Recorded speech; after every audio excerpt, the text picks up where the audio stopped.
রমজানের ওজিফা হিসাবে সারাদিনের কোন আমল করব? 24 ঘন্টার জন্য যদি একটি রুটিন পেতাম তাহলে উপকার হতো।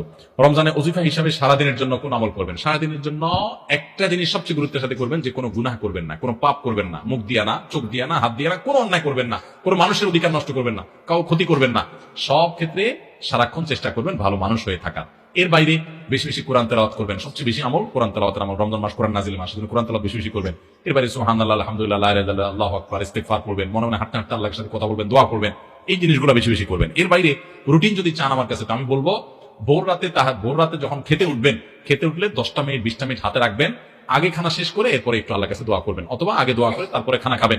একটু ভোর রাতে দোয়া কবুল হয়, এটা সারা বছর আপনি পারেন না। রমজানের সুযোগ আসে, এই সুযোগটা হেলায় হারাবেন না। এই টাইমে আল্লাহ তাআলা যেচে যেচে মানুষকে দোয়া কবুল করেন।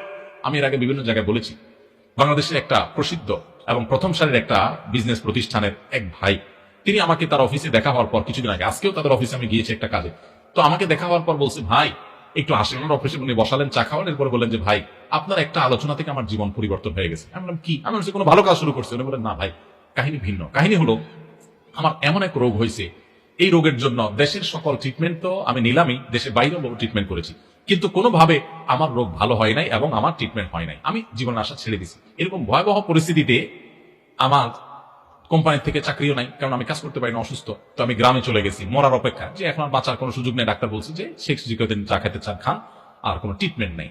বলেন যে আমি গ্রামে চলে গেছি, আশা ছেড়ে দিছি, অনেক কষ্ট যন্ত্রণা, রোগের কারণে মারা যাব, এরকম একটা অবস্থা। হঠাৎ করে আপনার একটা ভিডিও দেখলাম, ভোর রাতে তাহাজ্জুদের সময়ের দোয়া আল্লাহ ফিরিয়ে দেন না।